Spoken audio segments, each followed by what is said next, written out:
Well, good morning. Lord have mercy. Here we go again. One time, Gary Jackson, Roger Kraft, and yours truly, Travis People, also known as Dr. Lucky T, also known as Buck T. Newsom, Rodeo Clown, Lion Tamer, Lady Killer, Vampire Slayer, and Correspondent Extraordinaire. Now, Gary was the one who was in the truck with me when we almost hit the train. But anyway, we decided to go off down here a little further from home. We used to camp around Spring Creek in our neighborhood. Well, this time we're going to camp on Cypress Creek. Cypress Creek off of Hardy. Back then was nothing but wood. We go down there early in the day and we set up us a camp and get us some wood piled up and everything ready for the camp. Took our supplies down there, our cans of beanie weenies and whatever else. I don't remember everything, but I know we always took some beanie weenies in case we got hungry. We'd eat them beanie weenies. Beanie weenies. I wish I had a can to show you. We would do an advertisement for beanie weenies. But anyway, we got the camp all set up and we come on back home. We rode our bikes over that day. Well, that evening we had my mama, Mimi drive us down there to our camp. We take our, what else we had forgot, you know. We always took a gun. On them days, we always took a .22. We wasn't 11, 12 years old, but, you know, we was allowed to carry a gun because that's how we was brunged up.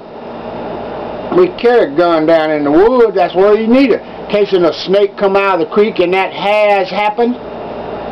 Or, you know, anyway. So this particular night, we get down there and we build us a big fire, and we're there for a few hours.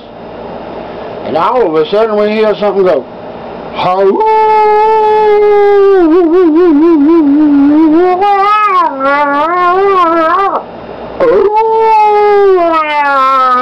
we go, what is that? Oh God, I look at Roger, look at me. Gary, look at me. I look at Roger. I look at Gary. I said, what is that? We all get scared. Oh, we get scared. So weird. It sounded like a baby crying and a howling wolf and all this carrying on. It scared us good. It scared us. It scared the out of us, and we jumped up and we run out to the street. Oh, Hardy Road. We was camped about 4 or 5 blocks in the woods. We ran out to Hardy Road and we took off running down Hardy towards Spring. And when we got to the point here in Spring, here come my mother in the white truck I've told y'all about, old 44. Here come my mother in that truck over the railroad track, and she seen us and she said, this is about midnight.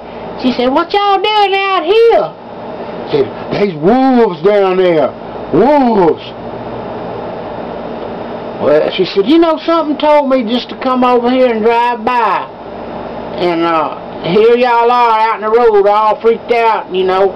She said, come on, and we got in the truck, and all we could talk about was wolf, wolf, wolf, and how they was howling and all that.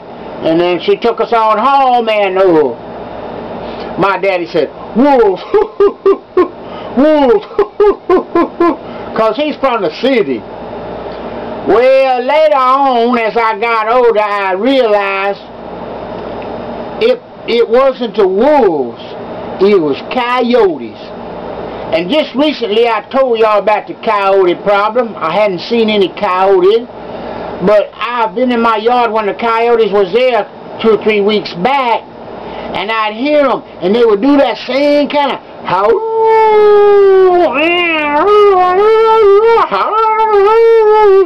that same noise, and I knew right then. You know, here I is 40 years later, I confirmed it. That was coyotes scared me and Roger Kraft and Gary Jackson out of them woods that night. And I guarantee you, when you're 11 years old and you down there deep in the woods and you hear something howling, and they was close. They was right outside the shadows of the fire. You know, they was, oh Lordy, they probably wanted our beanie weenies. But anyway, that was one of the scary camping trips. Kind of scary. because we had never encountered that kind of thing before. And needless to say, we didn't camp out there at Sapper Creek none more. Because up by my house where we camp on Spring Creek, we ain't never run into no coyotes. Ran into a skunk one time, ran into a water miskin, what do you call it? Water mosquito. Yeah, that's what we ran into, a big old water mosquito. And then what else, I don't know. There was a lot of things camping out that was a lot of fun, and I'll mention again, as we got a little older, like 12 and 13, our mom and daddies let each of us take a gun, and sometimes we'd have a 410, just for protection. And you know, them guns would stay leaned up against a tree all night. We'd never even touch them.